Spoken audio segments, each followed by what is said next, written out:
అందరికీ చెప్పేం నేను Rajesh Mahasena. Welcome to Mahasena media. Ambati Rayudu గారిని సొంత చెల్లిని కూడా వీళ్ళు ఏ రకంగా చేస్తున్నారో మీకు చూపిస్తాను రండి. వీళ్ళకి ఎదురు తిరిగితే తల్లి లేదు చెల్లి లేదు. ఏదైనా సరే ఇప్పుడు ఎప్పుడో మన సమరసింహారెడ్డిలోనే ఎక్కడో చూస్తాం, పౌరుషం కోసం కొడుకుని కూడా చంపేసుకుంటాడు అందులో ఉన్న ఒక పిచ్చోడు, ఒక విల్లనగాడు. ఇక్కడ జగన్మోహన్ రెడ్డి గారు వీళ్ళ పార్టీ మొత్తం వీళ్ళకి ఎదురు తిరిగితే అప్పుడు దాకా వాళ్ళతో తిరిగిన అంబటి రాయుడిని కూడా ఎందుకు పనికిరానోడికి చిత్రీకరిస్తున్నారు, ఎందుకు వచ్చాడు ఎందుకు పోయాడో తెలియదు అంటున్నారు. అలాగే సొంత చెల్లిని సొంత భావని కూడా ఇప్పుడు జగన్మోహన్ రెడ్డిని లోపలెట్టినప్పుడు షర్మిల గారు పాదయాత్ర చేసినప్పుడు ఏమన్నారండి ఆవిడ్ని? వైఎస్ షర్మిల అనలేదా, రాజన్న బిడ్డ అనలేదా? ఇప్పుడైతే జగన్ కోసం పనిచేస్తే వైఎస్ షర్మిల, జగన్ కోసం పాదయాత్ర చేస్తే రాజన్న బిడ్డ.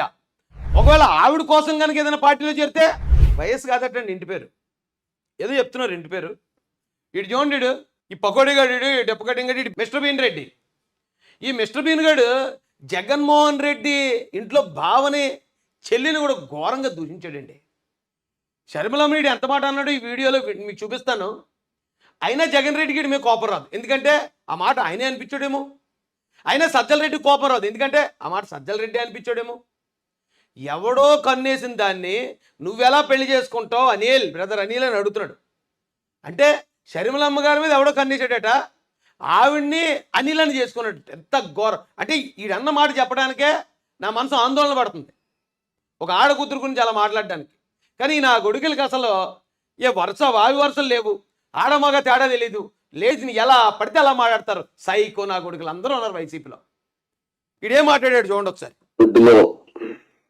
4-5 ప్లేసుల్లో ఎకరాలకు మింగేసి కేయపాలకు టోపీ పెట్టేసిన బ్రదర్ అని ఈ వయసులో కూడా వాడు చాలా సౌగాడు. అబ్బో బరిబెరి షర్ట్లు, లూయి విటామిన్ షూస్ చాలా ఉన్నాయి, జన్య కోట్లు, అబ్బో వాడి టీ షర్ట్లు చాలా ఉంది వీడి కథ. రే పిసులు తీస్తానా కొడక మొత్తం. ఎక్కడో బ్రాహ్మణ కుటుంబంలో పుట్టి బ్యాంక్ ఆఫ్ బరోడాల్ని తిరుగుతూ నీకు లేనిపిస్తా వాడికి లేనిపిస్తా అని చెప్పి శ్రీవాత్సవ గుర్తున్నారా? వాడు కాదనుకున్న దాన్ని నువ్వు కట్టుకొని. దాని అర్థం ఏంటండి? ఎవరండి శ్రీవాత్సవ? ఎవరు? ఎక్కడో బ్రాహ్మణ కుటుంబంలో పుట్టిన నీకు ఇప్పుడు రెడ్డి గారి ఇంట్లో అమ్మాయిని ఎలా పెళ్లి చేసుకుంటావురా అని అదొక దారుణమైన మాట. ఎక్కడో బ్రాహ్మణ కుటుంబంలో పుట్టిన నువ్వు బ్యాంకుల్లో మోసం చేస్తే తిరుగుతున్నావు అంటే బ్రాహ్మణుల్ని అవమానించినట్టు కాదండి అది. అంటే జగన్మోహన్ రెడ్డి గారు అంటే ఇక మొత్తం బ్రాహ్మణులందరినీ వేసేమన్నాడా వీళ్ళతోటి? రెండోది ఏంటి, శ్రీవాత్సవ కన్నేసిన దాన్ని, వద్దనుకున్న దాన్ని నువ్వెలా కట్టుకుంటావురా అంటే షర్మిలమ్మని శ్రీవాత్సవ అన్నవాడు వద్దనుకున్నాడటండి, ఈయన కట్టుకున్నాడట. అంటే సొంత చెల్లి క్యారెక్టర్ మీదే ఇలా బురద జల్లించే స్థాయికి జగన్ రెడ్డి గారు పడిపోయారంటే అంటే పదవి కోసం ఆయనకు అధికారం కావాలి, డబ్బు సంపాదించుకోవాలి కాబట్టి ఇక తల్లి లేదు చెల్లి లేదు. రేపు ఇంకా విజయమ్మ షర్మిలమ్మతో అందుకే రాలేదేమో, ఒకవేళ వస్తే ఆవిడ శీలాన్ని కూడా శంకిస్తూ మాడతారేమో, ఆవిడకి కూడా ఏమైనా అక్రమ సంబంధాలు అంటగడతారేమో వీళ్ళు, అందుకని భయపడి ఆవిడ రావట్లేదేమో. అరే రే ఇప్పుడు ఇలా కానీ బయటకు వచ్చానంటే నన్ను ఇప్పుడు వచ్చి తెలుగుదేశం కానీ జనసేన కానీ మమ్మల్ని ఏం ఒక్క మాట కూడా అనలేదు ఎప్పుడు. కానీ మేము కనుక కాంగ్రెస్ పార్టీలోకి వెళ్తే వైసీపీ వాళ్ళు మా శీలాలను శంకించేస్తూ మా పిల్లల పుట్టుకలను కూడా ఇచ్చేసే పరిస్థితి ఉంటుంది. ఎందుకంటే విజయమ్మ గారు సాటి మహిళ కదండి, భువనమ్మనే అంత మాట అన్న వీళ్ళు అనిపించిన వాళ్ళు ఇప్పుడు షర్మిలమ్మనే ఎవడో కన్నేసిన దాన్ని నువ్వెలా చేసుకుంటారో అని బ్రదర్ అనిల్ని ఇలాంటి వాళ్ళతో అనిపించిన వాళ్ళు రేపు విజయమ్మతే ఆవిడ శీలం మీద శంకిస్తూ మాట్లాడరండి. ఆవిడ శీలానికి లేకపోతే ఆవిడకి అక్రమ సంబంధాలు అంటగట్టరా వీళ్ళు? సరే ఆలోచించండి. జగన్మోహన్ రెడ్డి గారు వాళ్ళ పార్టీలో ఉన్న వాళ్ళు ఎంత క్రూయల్గా ఉన్నారో. అవ్వా సొంత చెల్లికి ఇలాంటి పరిస్థితి, ఇలాంటి మాటలు అంటగడతారా? ఇంతకన్నా నీచం అయితే మాత్రం రాజకీయాలు ఇప్పుడు దాకా లేదండి, ఇక ముందు కూడా రాదు. అది అయినా ఇంకా ఎవరైనా జగన్మోహన్ రెడ్డి గారిని ఇష్టపడేవాళ్ళు, వైసీపీని ఇష్టపడేవాళ్ళు ఎవరైనా ఉంటే ఈ టైప్ మనుషులు అయితేనే ఇష్టపడతారు. సొంత తల్లికి చెల్లికి అక్రమ సంబంధాలు అంటగడుతూ అవసరమైతే వాళ్ళని కూడా కించపరుస్తూ ఇలా పబ్లిక్గా రోడ్డు మీదకి నడి రోడ్డు మీదకి ఇచ్చేసే మెంటాలిటీలు ఉంటాయి చూడండి, వాళ్ళు మాత్రం వైసీపీలో ఉంటారు తప్ప మనిషి అన్నవాడు ఎవడో, మానవత్వం ఉన్నవాడు ఎవడో, తల్లికి చెల్లికి గౌరవించేవాడు ఎవడో ఆ పార్టీలో ఉండడండి. అందరికీ జై భీమ్. నేను Rajesh Mahasen. Welcome to Mahasena media. Panchi Prabhakar alias mister Bean Reddy. ఈ మిస్టర్ బీన్ రెడ్డి గారు అప్పట్లో హైకోర్టు జడ్జిల్ని ఆడు విమర్శించాడని చెప్పి ఆడి మీద కేసులు ఉన్నాయి. ఆడు ఇండియా ఎప్పుడొస్తే అప్పుడు బొక్కలో దోసేయడానికి ఆల్రెడీ అరెస్ట్ వారెంట్లు ఉన్నాయి. అలాంటి కంత్రి నాగోడికిని మరి ఈ ఛానల్ ఎవరు నాకు తెలియదు కానండి, వీడు ఆడ అమ్మల్ని అబ్బల్ని తిడతాడు. ఆ పంచి ప్రభాకర్ గారు అనేవాడు బండ బూతులు తిడతాడు. నిన్న కాక మొన్న షర్మిలమ్మ గురించి కూడా, షర్మిలమ్మ మీద ఎవడో కన్నెత్తి నువ్వు పెళ్లి చేసుకున్నావని అనిల్ గారిని కూడా, అటు షర్మిల గారిని ఇటు అనిల్ గారిని కూడా ఘోరాతి ఘోరంగా దూషించిన కంత్రి నా కొడుకుడు. ఎస్సీలు అంటే మీరు ఏడరా, మిమ్మల్ని కొట్టకూడదెడరా, మిమ్మల్ని ముద్దెట్టుకోలేడరా అని ఎస్సీల గురించి కూడా నీచాతి నీచంగా మాట్లాడినా 420 నా కొడుకాడు. అటు ఇక్కడ దొంగతనాలు చేస్తే, అటు ఇక్కడ నేరాలు చేస్తే, ఇక్కడ అటు మీద అరెస్ట్ వారెంట్లు అయితే, ఇది ఇక్కడ ఉంటే నన్ను బొక్కలేసేస్తారని చెప్పి అమెరికా పారిపోయిన గలీజ్ సాలేగడాడు. ఆడిని డిబేట్ పిలిచాడు ఎవడో కానీ. అయితే ఆడికి ఎవరో జనసేన మహిళ, వీర మహిళ బాబా ఇచ్చిందండి. నిజంగా బ్యాటింగ్ చూడాల్సిందే. నేను చూశాను, బాగా ఎంజాయ్ చేశాను. ఇది మీకు కూడా చూస్తే మీరు కూడా చాలా ఆనందిస్తారు అనిపించింది. అందుకని ఇది మీ ముందుకు కూడా తీసుకొచ్చాను. ఇక వెంకటరెడ్డి, మా వెంకటరెడ్డి ఇది వైఎస్ఆర్సీపీ అధికార ప్రతినిధి ఏదో అనుకుంటా. ఈ 420 వాళ్ళు అందరూ ఆ వైసీపీలోనే ఉంటారండి. అంటే ఏ గూటి పక్షులు ఆ గూటికి చేరతాయి అన్నట్టు. ఏం జరిగిందో ఒకసారి మీరు కూడా చూడండి. చెప్పాను కదా, చూడు ఇంట్లో నేను కమిటీ వేశాను నేనంటాడు, ఇంకొకతను ఇంకొకతను అంటాడు, Ramagopalarao committee, Rajagopalarao committee, Subbarao committee, Venkatarao committee, ఏది ఏమైనా కానీ అందరినీ ఒక్కటిగా అదిగో నేనే లీడర్ అని ఒక పార్టీ పెట్టి గుత్తకట్టుగా అమ్మడానికి ట్రై చేస్తున్న ఎవరైనా వ్యక్తి ఉన్నాడు అంటే అది ప్రజలందరికీ అందుకుంది వీరమహిళ. ఇదేమంటాడు ఏంటండి మిస్టర్ బీన్ 420 రెడ్డి గడు ఈ కాపులందరినీ అంటే గంపగొత్తుగా ఏర్పాటు చేసి కాపులందరినీ అమ్మేస్తారట పవన్ కళ్యాణ్ గారు. అసలు ఎవరు అమ్మేస్తారండి? నన్ను కూడా, అంటే నేను పవన్ కళ్యాణ్ గారు స్థాయి నాయకుని కాకపోయినా నన్ను కూడా చాలామంది వైసీపీ వాళ్ళు విమర్శిస్తూ ఉంటారు. దళితులు అందరూ ఓట్లు అమ్మేస్తున్నావు నువ్వు, దళితులను అమ్మేస్తున్నావు నువ్వు. ఏంటి ఎలా అమ్ముడిపోతారు జనాలు? మనం చెప్పిన దాంట్లో నిజం ఉందని వాళ్ళు నమ్మకపోతే, మనం చెప్పింది నిజాయితీగా ఉందని వాళ్ళు నమ్మకపోతే మనం చెప్పిన వాళ్ళకి ఎందుకు ఓటేస్తారు? ఎవరిని తీసి ఎవరు అమ్మేస్తారా నాకు అర్థం కాదు. అయితే దానిలో భాగంగానే వీళ్ళ కామన్ డైలాగ్ అదే కదా, కాపులు అందరినీ అమ్మేస్తున్నాడు పవన్ కళ్యాణ్ అన్నాడు. వెంటనే వేరే మహిళ అందుకుందండి. అందుకుని నాకు ఇప్పుడు షర్మిల గారి మీద నాకేమీ భేదాభిప్రాయాలు లేవు, కానీ ఆవిడ అడిగిన పాయింట్ నిజమే అనిపించింది. ఎందుకంటే షర్మిల గారు వైఎస్ఆర్టీపీ పార్టీ పెట్టారు. వైఎస్ఆర్టీపీ పార్టీ పెట్టి ఆవిడ ఇప్పుడు కాంగ్రెస్ పార్టీలో విలీనం చేసుకున్నారు. విలీనం చేసుకుంటే వైసీపీ నుంచి ఒక్కడు కూడా పార్టీ అమ్మేసిందని కానీ, అమ్ముడిపోయిందని కానీ, ప్యాకేజ్ తీసుకున్నదని కానీ ఒక్కడ కూడా విమర్శించలేదండి. కానీ అదే చిరంజీవి గారు అప్పుడున్న పరిస్థితులకి, ఆయన పడ్డ ఇబ్బందులకి అవన్నీ తట్టుకోలేక, సరే ఓకే కాంగ్రెస్ పార్టీలో విలీనం అయిపోవడం మంచిదని ఆయన విలీనం అయిపోతే పార్టీ అమ్మేయాడు అన్నారు. పార్టీ అమ్మేశాడు, అమ్ముడిపోయాడు అన్నారు. ఆయన్ని మొత్తం ప్రచారం చేసింది వైసీపీ వాళ్ళే.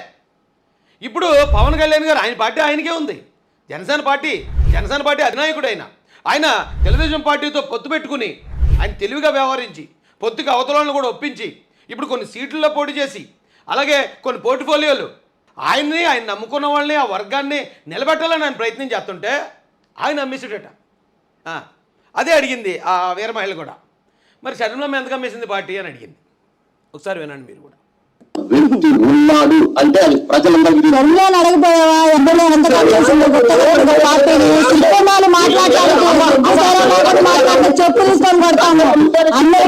సిగ్గుజారం లేకుండా ఎవరైనా మాడితే చెప్పు తీసి కొడతారు యాదవల్లారా. వైసీపీలో ఇలా సిగ్గుజారం లేకుండా ఎవడైతే మాట్లాడుతున్నాడో, ఎవడైతే ప్యాకేజ్ స్టార్ అంటున్నాడో, ఎవడైతే అమ్ముడుపోయాడు అంటున్నారో, ఎవడైతే దత్తపుత్రుడు అంటున్నాడో అలాంటి యాదవులందరినీ చెప్పు తీసి కొడతా యాదవల్లారా అని తిట్టిందండి వీరమహిళ. ఎవరెవరు అన్నారు మీకు తెలుసు కదా, అందరికీ వర్తించేస్తుంది ఆ తిట్టు. చెప్పు తీసి కొడుతుందండి వీరమహిళ. మాట్లాడితే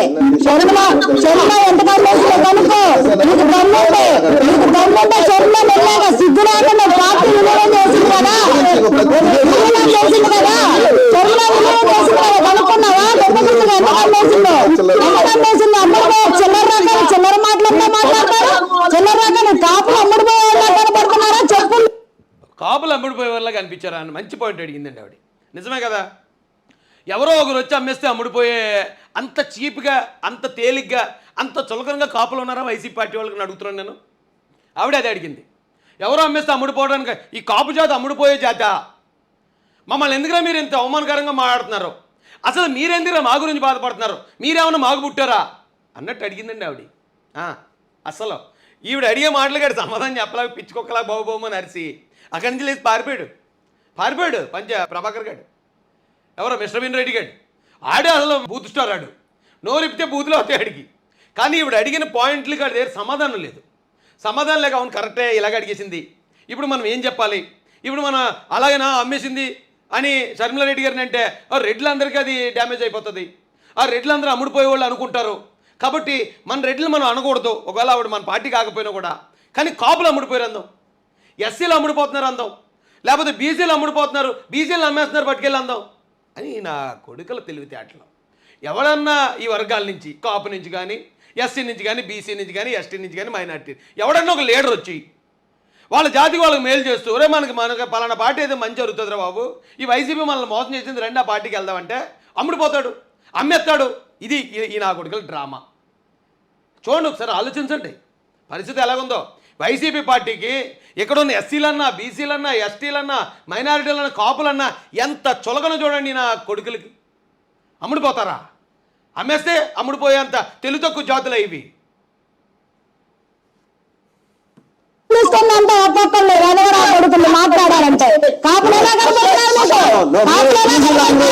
లేచి పారిపోయాడే నా కొడుకాడు. ఏం సమాధానం చెప్పాలో అసలు అడిగి అర్థం కాలే. శివపార్వతి గారు ఒక సైకో నా కొడుకుని, ఒక శాడిస్ట్ నా కొడుకుని పరుగులు పెట్టించిన వ్యక్తిగా మీరు మాత్రం చరిత్రలో నిలబడిపోతారమ్మా. ఎందుకంటే నా కొడుకు నోరిప్పితే బూతులు అన్ని బూతులు తిట్టే ఎదవని మీరు నిజంగా కుక్కను తరిమినట్టు తరిపారు, పిచ్చి కుక్కను తరిమినట్టు తరిమారు. బా సూపర్ అమ్మ, మీరు పారిపోయాడు.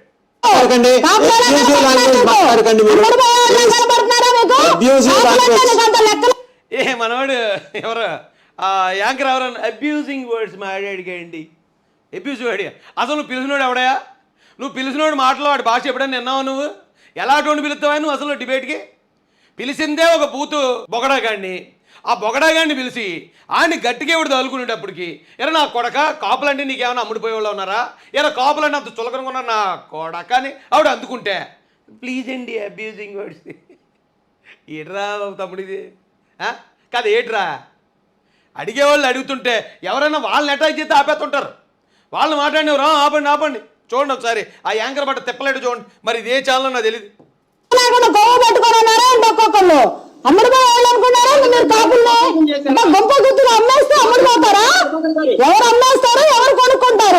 వెంకటరెడ్డి గారి ముఖంలో నెత్తుడు చుక్కలేదు. నీ అవ్వ పట్టేసుకుందరా బాబు ఇవిడి.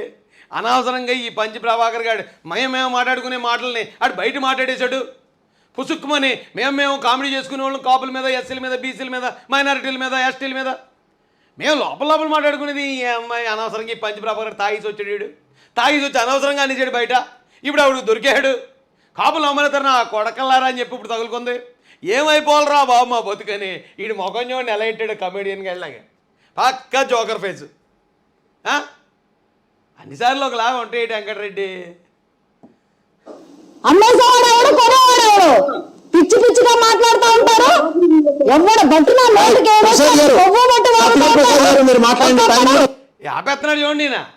ఆడు అనొచ్చు, ఆడు ఎంతసేపు అన్నాడు అమ్ముడిపోతాడు, అమ్మేస్తాడు, పవన్ కళ్యాణ్ గారు వచ్చి అమ్మేస్తాడు అన్నంతసేపు మాట్లాడలేదు యాంకర్ సార్.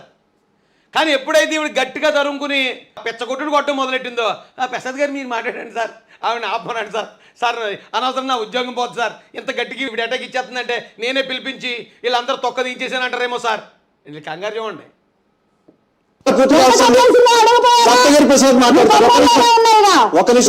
ప్రసాద్ ఏటా ఒక్క నిమిషం ఆడెవడో వచ్చి అడ్డమైన వాళ్ళతోటి ఇది అమ్ముడిపోయే జాతులు అమ్ముడిపోతారని చెప్పేసి చెప్పిస్తావా? అది ఏమైనా తిరిగి మాకేమైనా కడుపుమని మాడుతుంటే ఒక్క నిమిషం సప్తగిరి ప్రసాద్ ఈ తెంగర నవ్వు చూడండి వెంకటరెడ్డి గారిది. తెంగర నవ్వు వేస్తున్నాడు. అసలు మామూలుగా అయితే బెబ్బే అని కొలైగడ ఆడమంచి పడిపోయినట్టు పడిపోతాడు. ఇంకా అసలు మాట్లాడే డైలాగ్ లేదు ఇక్కడ. ఏం చేయాలి తెలియక తెంగరలో నవ్వుకుంటున్నాడు.